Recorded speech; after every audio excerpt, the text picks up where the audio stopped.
to the Trinity Force Podcast. Yo, it's that Triforce cast beaming straight to your home. Grab a beer so we know Pone ain't drinking alone. Send an email, a quick tweet, just pick up the phone. Leave a message at the beep if you're a creep, watch your tone. Discuss the meta game, patch notes, whatever helps your stats most. Obi-Pone Kenobi is your last hope to snatch gold. So grab your headphones and join in the fun. We'll try and force in some jokes and some cringeworthy puns. Yo, we can make it together, people. Trinity Force Podcast. These boys are second to none. Now that's the end of the intro. It's time we begun.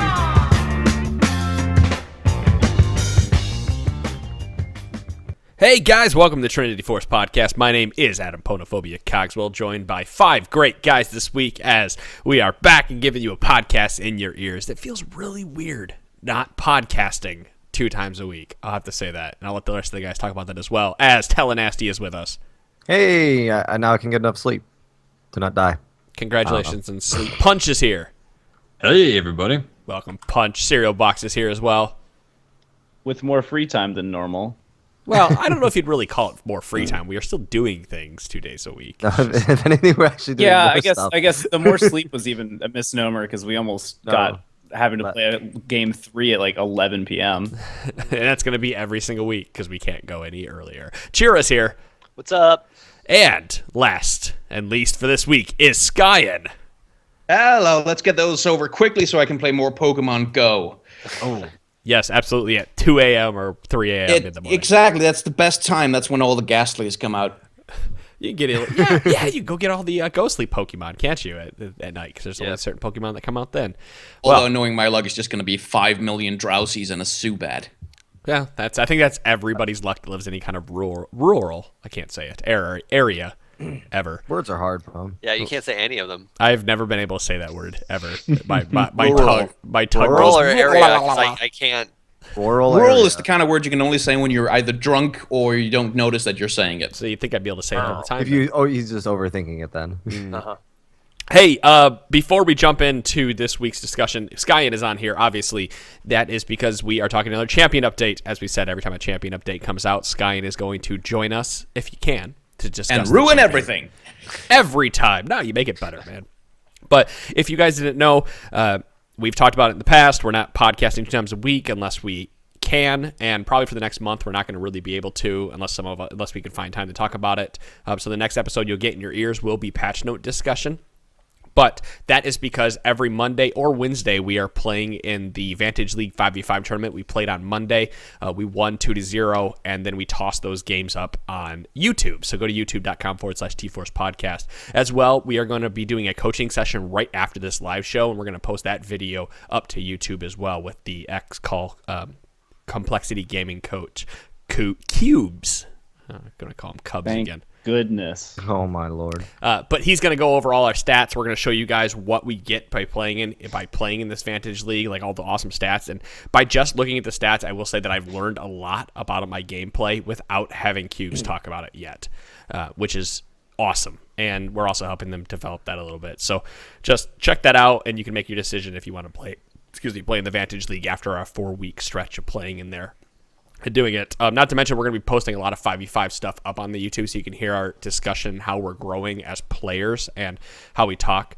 One of the funny things that you will notice if you watch these videos is game 1, there was some fighting, there was some banter, there was a lot of miscommunication, and then game 2, we kind of reeled that all in after the nerves and the playing was come back, and it was a lot clearer and better discussion. So hopefully we can go with that. Aponophobia would be the voice of reason in game 1. I know, it was amazing. It blew my mind watching that. Blew my mind listening to it in game. It's because we have Tally, who is much louder than I am when it comes to that. But I'm happy to have a shot caller that is in the jungle that is just like, let's do this, let's do that, let's do this. Every time I played on any sort of team environment, though, like if you get competitive people together, there's going to be some disagreements. There's going to be some like intensity if it matters at all to you. So that's just a byproduct of competition. Yeah, and it all works out. Yeah. It was great. It was actually really good. We learned a lot, and hopefully we can take that into next week as we play again. So go and watch Pick Band Phase. Go watch us play the games. Those are on YouTube. They're great videos. They're awesome. I've watched them a couple times already to try to dissect how the play and the calls went. So and we also live stream them, and it'll be usually from my perspective, and we'll try to get the dynamic cam up if we have everyone there. Yep, that's right. Absolutely. Now let's talk League of Legends, because we want to talk Ryze. Ryze recently got a champion update. He had a model rework as well as a slight to moderate kit rework as on top of all of that. So as always, we're going to talk about the model rework and then get into his abilities. So Skyen, the soapbox/stage is yours. Let's talk Ryze. Yeah, I mean, the first thing to notice about the Ryze rework is that it's probably the most conservative rework that they've done in a long time. It's the other end of the scale from something like a Scion or a Taric, where they really sort of try and let's throw everything old about the character away and sort of redesign the concept from new. Ryze, on the other hand, he's sort of, let's just put a new coat of paint on the thing and try not to touch it too much. And it's probably because Ryze is really old. He's been with the game since alpha. He's identified with League of Legends. He's in all their fucking marketing promotional material, which neither Scion nor Terry particularly were. So if they changed him up a lot, that would be a huge branding image problem for Riot. So I suspect that's part of the reason why they've kept him the way they are. Probably also because every time they change anything in League, people start bitching about how it's worse than it used to be. I have the Ryze. Have you seen the Ryze Trinity statue? That I don't know if you've seen it. It's a black statue. I got it when I went out to Riot Games at the studio. Spent $100 in the store, got the free statue, and it sits in my office now. And that's the first thing that I noticed with this. You spent $100 in merchandise at the store, and you got the statue for free on top of it.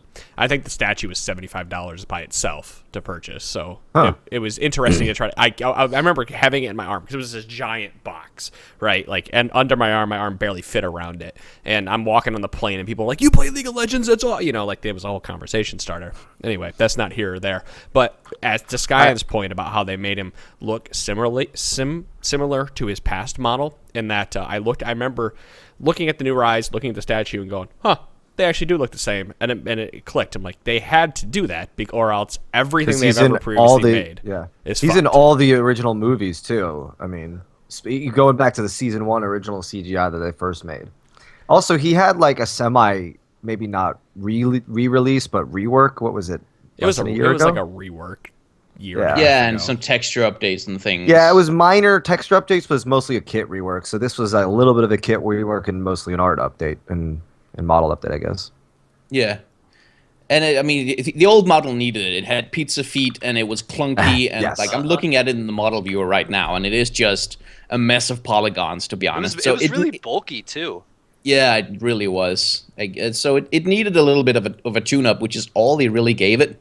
In terms of, if you look at what's particularly different with the aesthetic, is mostly they've removed extraneous details. Like the old Ryze, there's a lot more sort of runes, and there's spikes on his boots and his pants for no reason, and like there's a lot of little extra details going on there that are kind of typical of League of Legends at the time when his texture update was put out, especially if you look at the splash art. And they've mostly just smoothed that out, sort of made him more iconic. They've More sort human-like. They've decreased he used to have that massive, bulky, giant head, bald head sort of poking out, and they've smoothed that down a bit as well, and just made him look more like a human mage who was made blue for some reason by magic over time. Well, looking at the way the model moves in the game, speaking to the human-like properties, I feel like I'm not a big fan of the way the model moves, because I feel like there's too many like the wireframe is too long. There's too many. Kind of looks like he's jogging. Right. Almost Yeah. always. When he moves his arms, saunter. his arms But he's seem pumping his too arms. long. His legs seem too long for his body when he's moving in the game, as if he's this really tall, lengthy, straggly guy that is just kind of flailing as he runs around. Yeah, something in the animation does not quite match up with how the model is moving on the field. He takes very long strides, very slow strides. That, as you say, that would be appropriate if he was like 1.5 times taller, but not for the actual size that he has on the field. And I don't know if that's something that they're still like looking at, but that he does look a little bit clunky in his movements, especially when he runs. Don't Would you know say really about that. Clunky or just Yeah, he's stiff. overly stiff. I guess stiff or just I wasn't gonna he's say very overly stiff. smooth, but I felt like that's not like the right. Well, that's like terminology. that can be the same thing in animation. Is that if you make something way, way, way too smooth, then it feels like a robot is moving rather than a human being, and that makes a character feel very stiff. That's a good And analogy. I think that's something that's happened with Ryze is that he doesn't really feel particularly alive when he moves. His old model didn't either, but that's just because it was really old and they couldn't do much with it. Okay, so even the way he used to move, he made short steps. It was like like a little toddler walking. Essentially, they were short steps. His arms hardly moved, and now I feel like they've taken that and gone. They're very deliberate. Deliberate. 2 or 3 levels ahead, where everything feels like it's moving and everything. There's just too much animation going on for the size of the character in game. And like you say, for that, he would need to be like a Scion size in the game for him to have those large of a movements, or even have a little bit. If they add a little bulk to him, because look at the classic Ryze gameplay update image that is on the wiki. His pants are gigantic. Looks like he's wearing a pair of Jinkos, honestly. Yeah, That's you can't touch this at any time and shuffle. little parachute pants, and then his upper torso and everything is as small as if he's malnourished. And Yeah, and that's just the old model that they couldn't really do much with because the feet were horribly designed. It's the pizza feet. Couldn't they have taken this, and again, we're not Riot Games, we're just speculating and talking this. Couldn't they have made it so maybe the scrolls on his leg weren't as large, or even his feet weren't as large? That doesn't destroy the image of the character. Like, don't give him Jinko jeans and giant Shaq style shoes. Like, scale everything down a little bit and make him just a tiny little bit smaller, because I don't think that ruins the image of Ryze, does it? No, and I mean they can do anything they want. Obviously, I really do think that most of what this update is them hewing very closely to the image people have of Ryze and being very conscious that if they make too much of a change, then a really iconic part of League's visual identity is gonna get messed up a little bit. And I think they've been very conservative on that point, and that might be why some of the bits of him seem a little incongruous. Because there's probably an animator there somewhere who feels like I wanted to animate something that looked kind of newer and sleeker and slimmer, and then something didn't go right. I mean, everything can get sort of, people can talk past each other in productions this size, and things can get sort of a little bit disjointed between teams, and we've seen that happen before, although not with the updates yet. Well, animations aside, Pone, I think what you described, those changes you describe are actually just what they did. I mean, they did make those screws smaller and his pants, more like normal pants. But they had to change the rest of the model in order to do it. If you look at him, like compared to Brand, I think that's kind of the direction they wanted to go. Where let's tone Ryze down a little bit because he's supposed to be a mage, not some bulking hipster with balloon pants. Yeah. I mean, looking at him side by side, it really looks like they just kind of stretched him out and made him bigger, though. Put him Like on a torture table. Yeah, like a stretcher. Yeah. I mean, even his him on the rack. scrolls are like taller but skinnier now. Even kind of looks like, and he's not holding the book anymore, as you guys already touched on. The book is smaller now too. Is he which even I kinda holding it don't at like. all? I want a bigger book. No, he didn't even hold the book at all anymore. Does he do it Usually, for his it used to alt? be in his hand. I don't know, maybe. Oh, he doesn't hold it normally, no. Yeah, but like not old Ryze, but the most recent rework, he still held the book always, even while casting spells. I'm trying to find a picture. Humorously, I 'cause have Google both is- of the rework spotlights link up that? side by side. Sure. I want to look. You want wanna to see the old one? Yeah. If you Google Ryze, you only get all the new stuff because of Google's algorithm. That's it's the 2015 one, All right, and then well, this is the 2016 oops. one. Yeah, looking at his It abilities, isn't I the can't see official him. like Riot one, but it's Hello, got guys, is 1080p. So.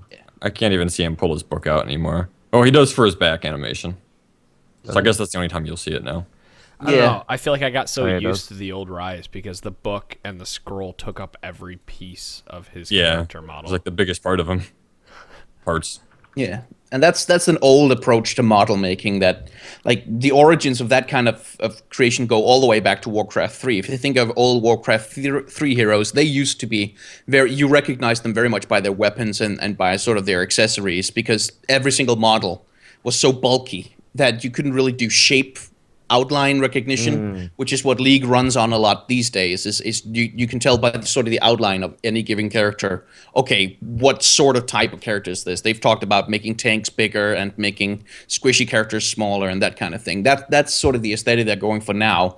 In the olden days of League, I think more of the recognition of what does each individual champion, what the hell do they look like, is bright colors, very distinctive like accessories and big shapes that you can sort of fixate on as a player for clarity. And they've just got new tech like to do old it Scion's Giant's axe. You kind of had the same thing going. Yeah. What's the deal with this guy? He's green and he's got a huge axe. All right, Scion. Exactly. So I have yet to see Ryze in a game or be able to get him because he's always picker banned.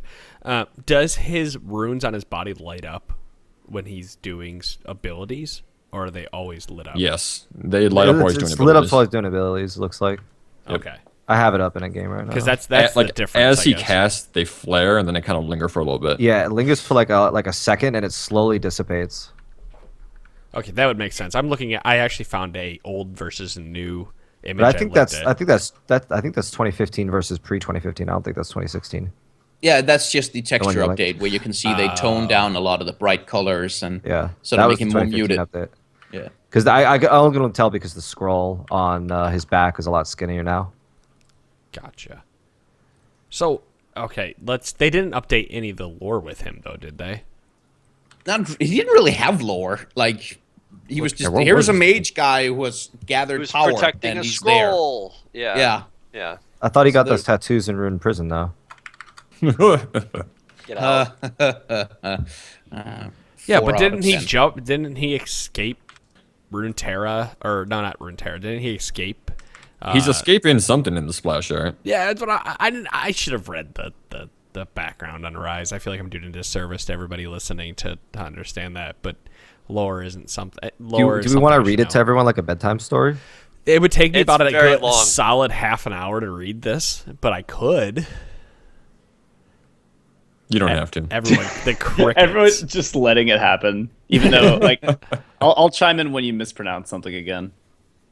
What is the TLDR of it? Well, ever since this day, Ryze has wandered the world, driven by the same unseen Oh, God. beckoning that both guides and terrifies him. He constantly rejects the promise of power with Go each make a cup rune, of tea, everyone. This will take a while. I'm setting an alarm. choosing instead to bind them in secret locations no one can access. I'm not He kidding. spent I'm literally setting centuries an alarm. performing the task, his life abnormally prolonged by the magic he has absorbed, carrying out his duty. Oh my God. Even after all this time, Ryze cannot afford to 11th slow. grade The English world class. runes have begun to merge once more, and the world has forgotten the price of wielding them. This is like some Diablo-esque shit. Yeah. Oh man. Yeah, I mean, Ryze's They story wanna is listen. sort of like they can't really do anything with him because visually he doesn't belong to any faction. Like Right. everything else in League, they've been kind of able to sort of align it with the different factions, and they've reworked Trundle to go to the Freljord and all that stuff. But again, because they can't change Ryze, they can't do anything about him. Yeah, It's but they kinda- say, right here, with all of that weight on him that day, the harsh Freljordian elements scarcely seem to have an effect. Yeah, but they can't make him visually part of the Freljord. Like they can't No. give him fur coat He's or not anything. part of that so- faction. I right? love it that he can walk through Freljord and not be affected by the harsh temperatures, like Magic, the bro. runes. Yeah, I mean, yeah. Even his wiki is just like residence unknown, birthplace ancient times, from Yeah, calm he's supposed to be It's village. not really old. vague at Yeah. all. I know that. He's old and he participated in the Rune Wars. That's my extensive knowledge on Ryze. Yeah, I mean, really, that's like, yeah, his TLDR is just he's a really, really old sorcerer that like has traveled most of Runeterra, like finding these runes and stuff like that. Well, all right. I guess Anyway. let's talk Ryze abilities and new Ryze update. Unless Skyen, if you have more, I know we interrupted you a couple Well, I times. mean, there is a segue into abilities. If you look at the old splash art, the one we had previously, where Ryze is arms outstretched, lightning everywhere, and he's book and roar, he's angry faced, and he's clearly power unleashed is sort of the focus of that image, and that's sort of the fantasy of Ryze they were trying to sell at the time, this window of power where you can machine gun people to death. The new splash art is him using his new ultimate, the Realm Warp, where you can see he's coming out of a dark area to the left of the picture towards the light side on the right, being that he's going through the Realm Warp. He's about to head into battle with the power on his arm flaring up and everything. So both splash arts kind of try to sell the fantasy of his ultimate in terms of that big game-changing play. And I guess that's also the biggest change to the characters, so we might as well start with the ultimate. I guess arguably one of the biggest changes, because he also now has the runes that he can unlock to do different Other stuff with abilities. Yeah, different things with his abilities. Yeah, or yeah, the but spell flux combos differently. And, we can talk Realm Warp for sure, so Skyen, if you would like to discuss at least the basics of it. Yeah, I mean, Realm Warp is basically you can teleport yourself and some guys. It's Tom Kench ult was not stupid enough. Let's make it even worse and give it shorter range. So you cast a portal on the ground for 2 seconds. If anyone is inside the portal, they will blink to the target location at a range of 1,500 or 3,000. And it only has 2 ranks, weirdly enough, while his Overload, his Q, has been given 6 ranks to rank up. So you reach max rank on your ult at level 11, I guess. Yep. It can be interrupted by silence and immobilization, and he can still move around and cast stuff while the channel is going on, so he doesn't have to stop fighting in order to do it. So theoretically, if the enemy doesn't have some sort of crowd control to stop you, you can use it in a fight. Yep. It's interesting. The discussion so far has been that rank 1 of Realm Warp is very underwhelming. It's useless. You don't even get it to level 10. That's what a lot of people are saying and that pros are doing. Well, what was the comparison somebody brought up earlier that the range of 1,500 is equivalent to a Nidalee Spear? Nearly. Is that right? Max range Nidalee Spear. All right. Well, there you go. So you're going to stand for 2 seconds to go the length of a Nidalee Spear. I mean, That seems a lot shorter. the thing that you're getting off of level 6 though is going to be like you get 3 people to jump into like a dragon pit to contest dragon. Like it's not supposed to be like a crazy long ganking tool. I think it's going to be like I know a lot of people are saying, hey, just save your points, don't even bother with it until level 10 and then 11. But you could use that for a repositioning like short gank, not for a crazy Tom Kench travel 4,500 units at rank 1. I think it's repositioning early, and then it's potentially like a ganking tool once you get to 11. What they use in the spotlight is him, the jungler, and then the support kind of stand in the mid lane bush off to the side, and then use it to dive the turret and kill the enemy mid laner. Which just seems like an obvious practical use for it. I agree though with it being a range of 1,500. I mean, it ranks up to 3,000, right? And that's a significant range. That's farther than a rank 1 Nocturne ultimate, which is 2,500. It's 2,500. So 3,250 is a rank 2 Nocturne ultimate, to give you guys an idea. And we all know that rank 2 Nocturne's ultimate becomes significantly, the range is long enough that it feels worthwhile to use at that point. And when I look at Ryze and I look at his kit, which we're going to obviously discuss some more, is that I can still see Ryze be super useful in professional play because of the almost zero latency that people will have to be able to interweave the spells and pick the different runes that they have. But as well, I still can see them not picking up the ultimate until level 10 or 11 because of the short range on it, and because of the way turret swaps or lane swaps and the turrets and everything work. But that could potentially change, or we could potentially never see Ryze because they are making a change that we should discuss later. Maybe not this thing, but they're making a change to how turrets work in a future patch, in a very early patch. They may probably next 6.14. Lane swaps may be dead. Yeah. They may be, honestly. Because they're boring to watch. They are. They keep on trying to find new ways to stop the lane swaps, and it still That's keeps a on brilliant happening. way to do it, though. Like, make it into an actual race. Like, you have to win the race to make it worth it. Well, Essentially, first blood on turret. But Well, that's there's more stuff they're changing. First too, blood but and that's turret. here or there. Okay, just to quickly, they're giving it so that you get extra gold if you get first blood on a turret, and they're making it so that cannon minions don't spawn at every single lane now. They start at bottom, then go mid, then go top, then go back to bottom and spawn with they get each staggered. wave that comes out. It staggers with what cannon minion is where. And then It's gonna late game, fuck it's- with competitive play, that's for sure. And it's going to fuck with solo queue and stuff because that means less gold for certain laners and harder time pushing waves, and it also changes how balancing waves happens as well. Keep but- it Ryze. Yeah, keep it at Ryze. So that's Realm Warp. We can talk. It seems like in terms of holding the point, like you will get a point in Realm Warp if you know that your jungler is going to be around level 6, and that you can use it for some sort of game. But you have to plan really far in advance. You have to have really good communication. So I think maybe pro players will do it, but in solo queue, I really don't see people like making extensive use of it early on, because you need your partner to get into the damn portal at the right time. I think what's going to happen is you need one other thing besides a partner. You need a pink ward, and that combined, like put into whatever brush you're going to gank from. If you know that it's clear, like you have a Fiddlesticks ultimate level of surprise, but with multiple people jumping in now. I think that it's going to take a while for people to understand what they can use it for, and it's going to probably take pro players using it on LCS streams so you can see, oh, that's how it should work.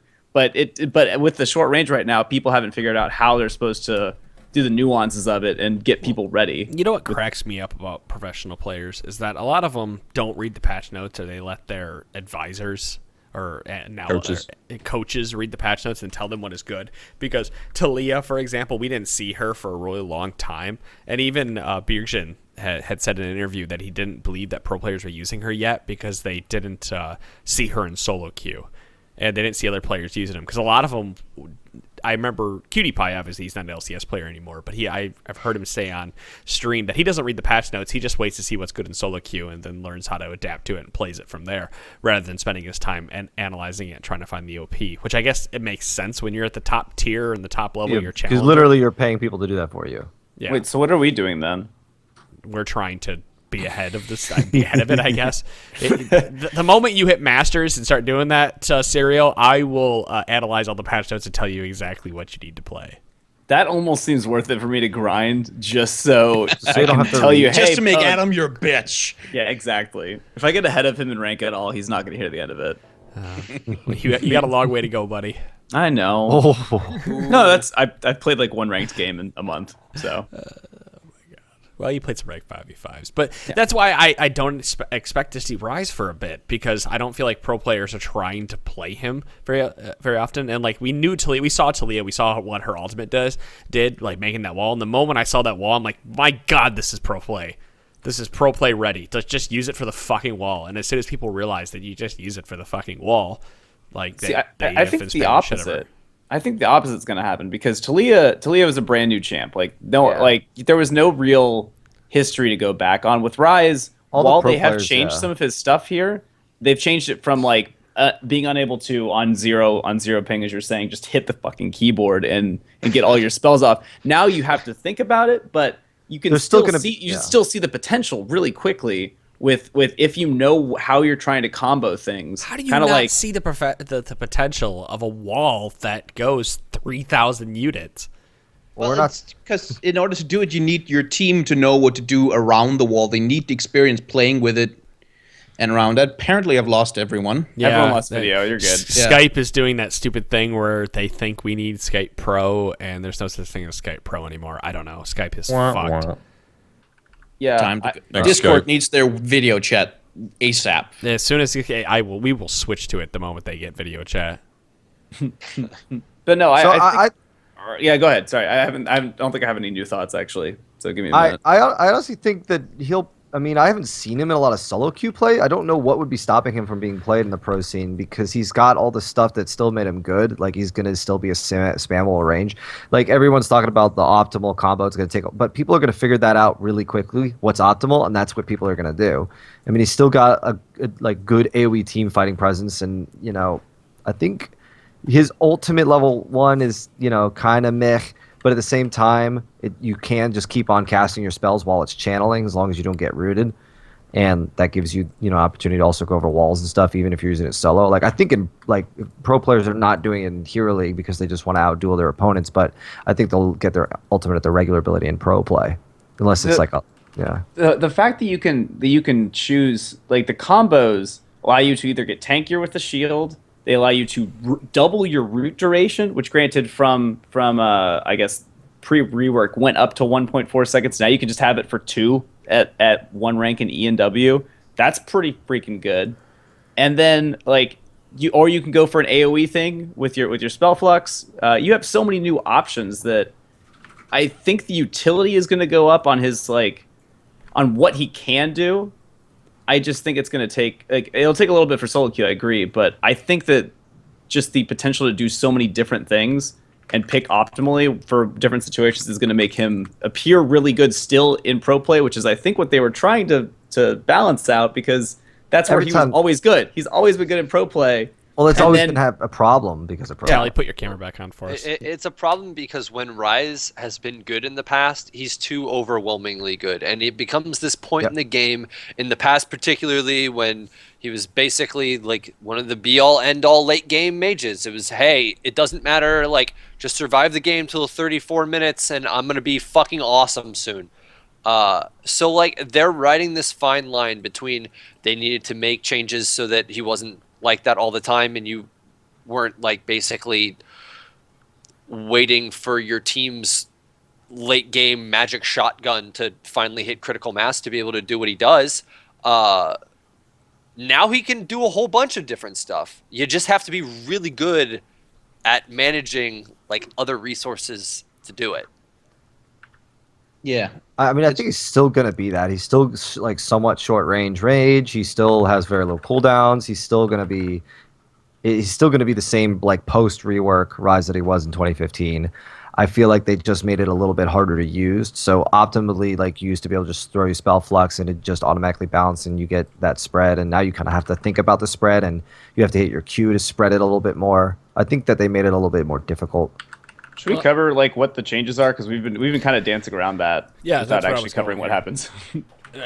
Easy enough. Arcane Mastery is passive. His Ryze maximum mana is increased by 5% per 100 ability power, or 5% per 100 ability power. This is my favorite change, not because I think it's that interesting, but because the opposite. Because it's the first passive in forever not to have 12 things built into it, and they decided to go the other direction for once. Which it kind of feels like old Jax and Vladimir and everything. Just build AP. That's what you need to do on this. Build AP and mana. You do both now. You get both benefits. Well, let's talk about Overload, because this is where all the passive and shit comes in there. So Overload has a passive that Ryze's other basic abilities reset Overload's cooldown and generate a rune for 4 seconds up to a maximum of 2 runes. So every time you use an ability other than Q, so if you use W and E, those are basic abilities, you generate a rune. R does not generate a rune. Active, Ryze unleashes a runic blast, same thing, it's a skill shot, shoots a line out, and does damage. If Ryze consumes 2 runes, he shields himself from up to, it's based on bonus mana and percent AP. And he also gains bonus movement speed, so essentially his ultimate previously, or his passive / ultimate combined previously. Flux. Overload deals increased damage based on spell flux's rank and spreads to all nearby enemies marked with flux, consuming the mark on all targets. So if you flux somebody, or you use your E, and then you Q them, the damage spreads to between everybody that is around you. So long as they're marked with flux. Right. So you have to get a big spread on flux in a minion wave, then you hit the overload, and you if you have the AP, then you'll clear it, basically. Yeah, the flux is also interesting because there's a lot of consuming that goes on here. The Q, whenever you use it, consumes all of your runes. So even if you only have one set up, you won't actually get a bonus from it. You need to cast pretty much both E and W beforehand, or E twice also works. But either if you have flux applied to a target, which is when you've hit your E onto somebody, consume it. The next ability that hits them will consume that mark With Flux, if you hit him again with the same ability, it actually spreads and you get another mark. But Q or W will consume it. You can't get the benefit of that extra damage and spreading from Overload and get the increased root duration. You get one or the other. Well, let's talk about Spell Flux. That's probably where we should have actually started. Is that Ryze hurls an orb of runic energy at the target enemy, dealing magic damage and marking them with Flux for 3 seconds, causing his next basic ability against him to consume the mark and gain bonus effects. So you have to hit somebody with an E before you hit them with a Q or W. And then Spell Flux, if you Flux an E, Spell Flux spreads to all nearby enemies, applying its damage and marking them with Flux. So 2 E's in a row will spread the Flux around. Yeah, it's worth noting that the cooldown on E used to be a big 14 seconds. Now it's 2.25. So you're able that mark was as you said, it lasts for 3 seconds. Your cooldown's 2.25. It's still a targeted ability, so you don't have to only Q is a skill shot. I guess your ultimate technically kind of is too, but E and W are still targeted abilities. You don't have to. You can just walk up and click on them, and that's it. Right. So Rune Prison, same thing as it was previously, instantly roots them for 1 second. But if you Flux it, Rune Prison's root duration is doubled to 2 seconds. Yeah. It's basically, a lot of these changes seem to be at countering thoughtless play, like turning him not so much into a machine gun mage as into a precision semi-automatic mage.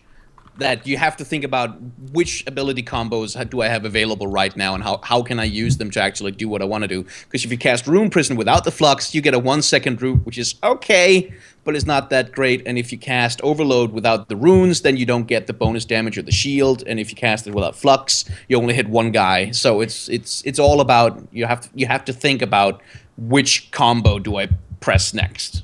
There's also like the last iteration of Ryze had like the God combo. Like you could look up somewhere to say, all right, what order do I have to hit these in to make me deal the most damage? That's still the same case with new Ryze, except that there's also other combos besides just max damage. There could be max AoE, max stun, max a lot of different things. So you're at least like max tankiness, which just opens up so many more possibilities, which I think is really, really cool for him.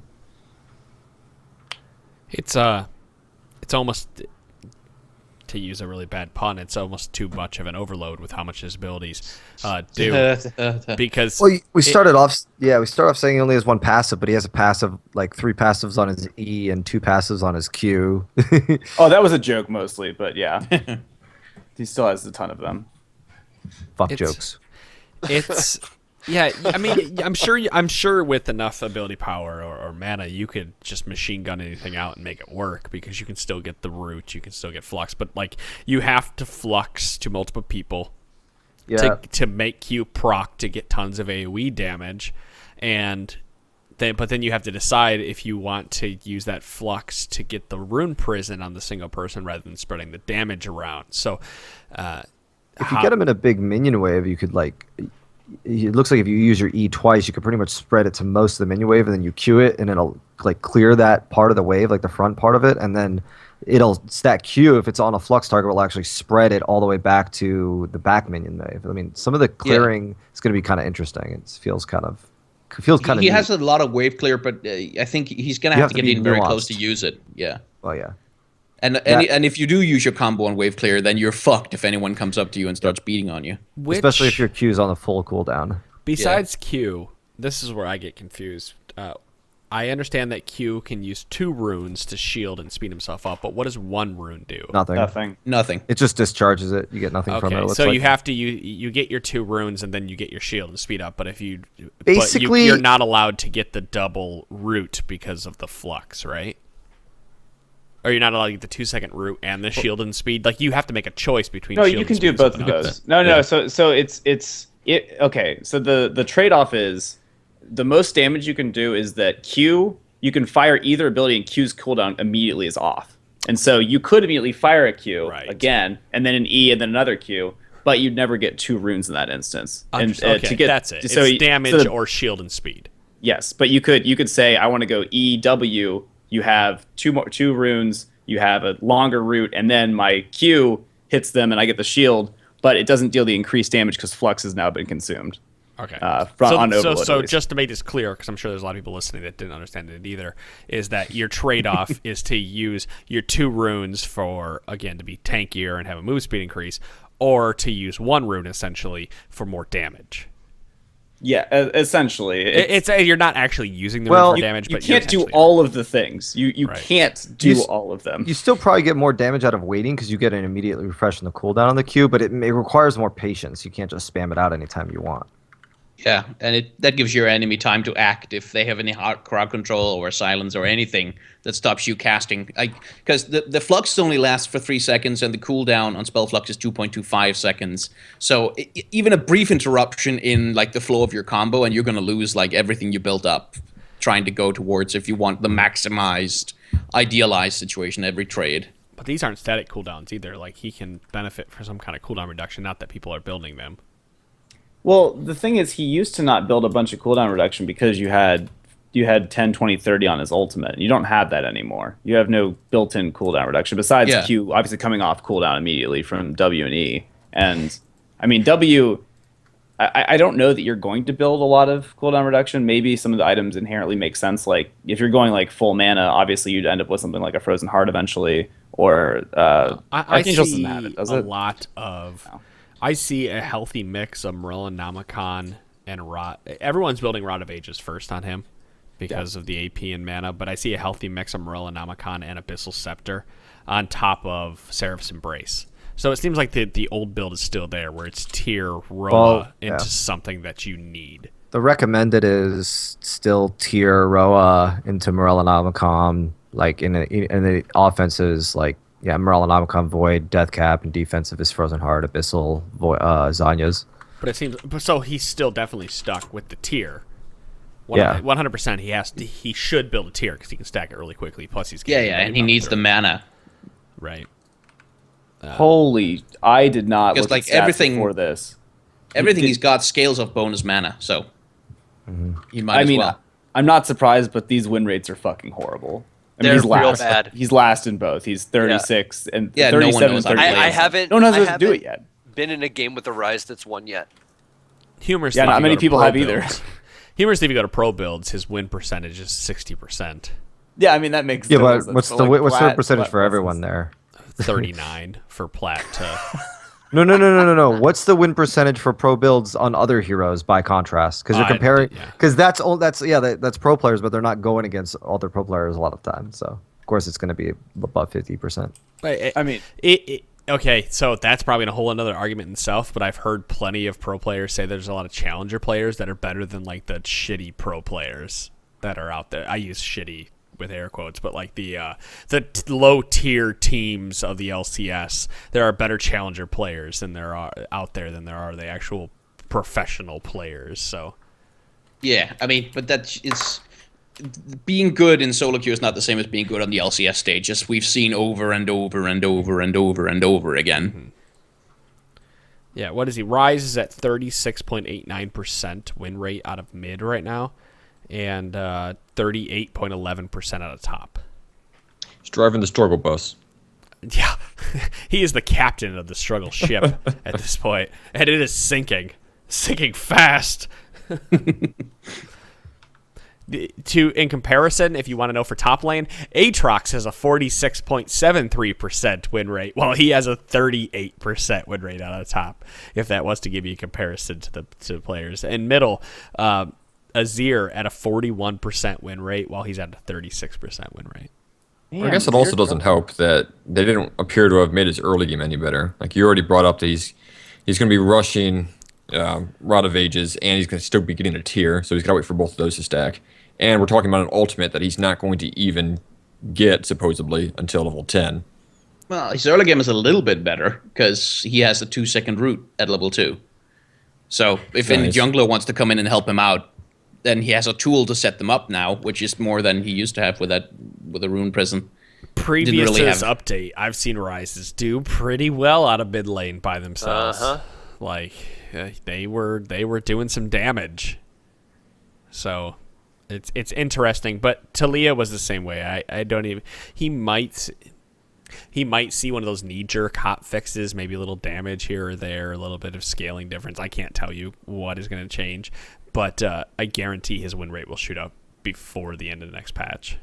It's also worth noting that the early game was hurt even harder. Besides the fact that just how his changes were made, they also bumped down all of his damage, which makes a lot of sense when you add a combo aspect to his whole situation. Like you kind of have to, otherwise that would be kind of dumb. Well, for his damage, he kind of wants a lot of points, not just in Q, but in E as well, since E is going to give that bonus damage when you consume the flux with Q. Yeah, I think that E might make a bit of sense because all right, so you get the same damage at rank 1 pre and post rework. I say rework, it's such a small one in comparison to what the word rework usually means. But yeah, I could honestly see that making a lot of sense to go something like E first. It does start consuming a shit ton of mana though. You'll want to Q first just to be safe. I'm curious, and they're not going to change him again, obviously. I mean, they might.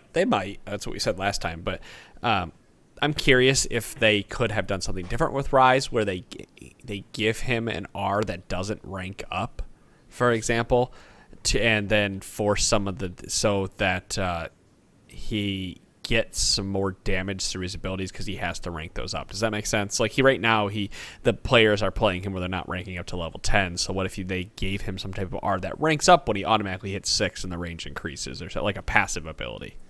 Well, I mean, that would do is sort of smooth out the power curve on his abilities even further, and they're already pretty smooth. So I don't know that it would make much of a difference, except it takes him more levels to get to. It's the same amount of levels that he's using now. He just doesn't have to spend those points at 10 and 11, I guess. But then you need something to put those points into later, so you have to make the other abilities have extra 2 to 3 extra ranks. Oh, yeah, it slows the scaling up of the abilities. Here's what you do. So this would be a very unique thing for League of Legends, and I think it'd be pretty cool. Is make his R something that changes him from range to support to melee, and then he just takes the scroll and starts beating people with it. No one else has done that. I know, right? And maybe in one of them he has a really long skill shot so he can fight at range, and then the other one, like if people get up close, then he can beat them back and then switch immediately to his long range form. What if he just puts us to sleep by copying everybody else by reading off his scrolling and telling us a bedtime story when he presses what if he just takes scroll down and then he gets Adam's voice and starts reading patch notes? Yeah, I was going to say that, except the lore of Ryze each time. He just starts reading the lore and you have to listen to it. Man, that was harsh, Sky. And I do patch notes for you so you don't have to read them or analyze them. And now I'm on to you, buddy. Wait, is he master? I thought that was the qualification for you to be doing this for us. I want the same treatment. You're not getting any treatment. The other treatment you're getting is harassment when we play together in the 5v5, where I yell at you for doing things. Yeah, and then you come back and say I was wrong. At least that sounds about right. Of you texting me saying, "Hey, I might have been wrong on that." I've gotten a lot better at that over the last couple of years. And everybody can attest to that. But it would probably mess up the audio on here somehow. It would be the first time that you messed up something. That's fair. It's not like that good of a burn. That's like a life burn. You have occasionally not done everything correctly. It was just so uncalled for. Uncalled for? Have you seen Serial? Hey, speaking of uncalled for, is the ice stuff still happening? I definitely drank 2 last weekend. I'm sure, and I believe that there have been Pokemon others planted in my room. It's been great. That's good. Good to hear. Yeah, we did do a sidebar. We did do a Pokemon Go themed bar crawl. So that's wonderful. That I ran. It didn't go super well because we pre-gamed too hard, but I think it could work, guys. We're transitioning away from our League of Legends talk. Naturally. Yeah, the Pokemon. By the way, Adam, when is the Pokemon Go podcast? I volunteer to host. I think that game is going to die within a month if they don't start releasing updates. Well, it's not going to die. I won't say that. I will say that the hardcore power leveling, I'm going to figure out the max HP and DPS of characters, people are going to die off. So you'll start hearing less about it on the internet. However, the casual player will continue to play it, and they'll continue to make money off it. Which is all Nintendo will ever care about. Yes. I mean, I was already reading about the Pokemon Go podcast about how the reason the Vaporeons are everywhere and how they're unbalanced compared to like Gyarados, who is 500 Magikarp candies and this and that. And I'm like, okay, you guys have taken this to turn this into every other competitive game ever. You are ruining it for me. I'm just trying to walk. Pokemon. I've seen the spreadsheets, man. Well, already did that with Pokemon, though. I know. I mean, it's they're doing the same as like, building EVs as Yes, but just using the internal stats. So EVs are great. Do you know, guys? I'm gonna butcher this, and some Pokemon enthusiasts are gonna beat me. But do you guys know the backstory on EVs? They were originally. Can I sleep again? They were originally put not EV, but like the EVs you can give your Pokemon in the game. Not they the IVs. Yeah, IVs. They were originally EV was a character IVs, but like the hidden stats, those were originally put in like the original game to differentiate the power levels of the characters, of the Pokemon, so that they could be more powerful as you go, because as you get higher level, you encounter higher level Pokemon, meaning you can encounter higher level Pidgeys and stuff, and people found a way to min-max that, and it was really interesting. Some Pokemon enthusiasts going to correct me on the exact reason, but that's why they were put in the game, as a way to balance it out as you continue to level up and play it and catch other Pokemon, which I thought was really interesting. And then players found out how to exploit the system, of course. Yeah. Anyway, this was a League of Legends podcast once upon a time. Hey, I think everybody that's listening to this just about is probably playing Pokemon Go, and they're enjoying this conversation. Yeah, it's a huge fad right now. There's bar crawls. I've been to some of them. They've been awesome. Even People Punch have been is really playing cool about Pokemon Go right now. Yeah. Punch, what CP of Charmander did you catch yesterday? 15. Congratulations! I want to be doing it right? the very best. You said higher than 10, so it actually, if you good. said anything lower than 10, that would have been not possible. All right. There we go. Well, okay, yeah, speaking to the League of Legends podcast, that's pretty much Ryze. I want you guys, if you're listening in podcast land, don't write us about Pokemon Go. We apologize for spending 5 minutes of your time talking about it. Write me about it. I will. I mean, I'm not going to respond, but... Write us and let us know about your adventures with Ryze. Join us in Discord and talk about your adventures with Ryze and how powerful And your adventures in Pokemon If Go. if you see Pwn in a ranked game, definitely go in there and tell him what your favorite Ryze tattoo is. If you have a Ryze tattoo, send it to us. I would love to see it. No, like literally on Ryze's body, which of his tattoos is your favorite? Yeah, I would assume if they have that tattoo on their body, that it's their favorite tattoo of Ryze. Sure. Okay, then. What are we asking for these days? This is getting into some weird stuff. would you It used to take be like, my- hey, give us your hot takes, give us your questions on things. Like what? I was just trying to now get it's people now it's bug- like let's bug show us your at 'em. bodies, please. Yeah. No, that's not what I. Send us my pictures of your body. No, I don't want that. Your body. I meant literally on the character. Oh my god. Tally, if you really want to see my I'm body. looking up Tally's Snapchat name real quick, so I'm going to send that to everybody. You It guys took about just an add hour for this to turn into a fucking train wreck, but I managed to get us there. I'm not kidding. I'm really looking that up now. I didn't know Tally had Snapchat. I'm guessing he does. I don't actually know, but We shared a couple special moments when he was in Tallahassee. That wasn't on Snapchat. It's just Tallahassee. So God damn it! Everybody add him on So Snapchat, easy. please. You all can see his story of Tibbers. it's really just Tippers. I'm adding him right now because we weren't actually Snapchat friends. I need to add Cereal Box to Snapchat anyway. Yeah, that's it. That's the podcast is completely and totally derailed at this point at 55 minutes as always. Skyen, do you want to plug your shit again? Because you do it every time. You might as well do it now. I do it because you tell me to, Adam, but I will. You can go to castercomics.com, and that's comics with an X rather than a CS at the end. And you can read my comics about esports and League of Legends there. You can follow me on Twitter at TBSKYEN. And I recommend you go to patreon.com/T-Force Network and support all these guys so they can keep having me on to talk shit about champions and derail the podcast. And go find Skyans and support him and give him some money so he can continue to be up at 2 or 3 a.m. and not have to work the next morning, even though Yeah, he's a I'm on scholar summer man. holiday this time. It's okay, but yeah. Well, that's it. That's the Trinity Force podcast. Guys, thank you so much for listening. Check us out at youtube.com/TForce podcast for our ranked 5 shenanigans. They have been great, fantastic, amazing, awesome games, and we'll continue to bring some of those for you. Hopefully next week we don't go 0-2 after having a fantastic first week. That's it. That's the Trinity Force podcast for this week. We'll be back next week with patch 6.15. Guys, thank you so much for listening. Please go support Skyen, and we will see you all. Peace. See you guys. Bye. Yeah.